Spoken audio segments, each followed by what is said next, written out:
मी महाराष्ट्राचा एक जनप्रतिनिधी म्हणून आज तुमच्या समोर इथे बसलेलो आहे आणि पक्षाचा निर्णय ते योग्य रीतीनेच होईल, योग्य दिशेनेच होईल, योग्य व्यक्तीचाच होईल आणि माझ्याशिवायच होईल। आता याच्या पलीकडे मी काय म्हणावं? आमच्याकडून कधी हे विधान आलेलं नसताना उगीचे उलट हे वादळ हे निर्माण करणं आणि आमच्या पक्षामध्ये संशय निर्माण करणं ही अत्यंत घाणेरडी एक गोष्ट आहे। मला अजिबात त्याच्या पलीकडे बोलायचं नाही आहे। आम्ही आमचा पक्ष आहे, आम्ही योग्य निर्णय ते घेणार आहोत आणि माझ्याशिवाय घेणार आहोत। आता त्याच्या पलीकडे मी काय तुम्हाला खुलासा करू शकतो? तुमच्याशिवाय म्हणजे तुम्ही राष्ट्रीय अध्यक्ष नसणार तर माझ्याशिवायच मी म्हणतोय, म्हणजे मी त्या जबाबदारीच्या माझ्याशिवाय कोणाला मिळतील, मग योग्य व्यक्तीला मिळतील, मग कोणाला मिळतील तर तुम्हाला इंडिकेशन मी देऊनच राहिलेलं आहो ना, मी नाही राहणार आहे ना, एवढं क्लिअर आहे।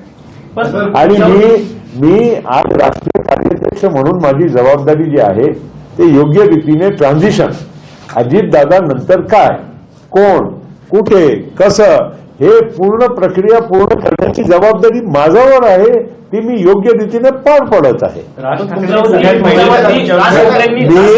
मी काय राज ठाकरे वाकरे माझ्या काय संबंधाचे, माझ्या पक्षाचे व्यक्ती आहे का? त्यांनी ठरवायचं आहे का माझ्या पक्षाचा विधिमंडळाचे नेता कोण की अध्यक्ष कोण? आम्ही काय राज ठाकरे किंवा इतर कोणाचे सकाळची जे 9 वाजताची जे तुमची बुलेटिन आहे की वगैरे वगैरे किंवा कोणी तेलंगणाच्या वार आहे, हे सगळे लोक येऊन आम्हाला सांगतात की आम्ही आमच्या पक्षामध्ये काय करायचं? आम्ही योग्य निर्णय घेतलेला आहे पहिला, आणि दुसरा योग्य निर्णय घेण्याच्या आम्ही प्रोसेसमध्ये आहोत।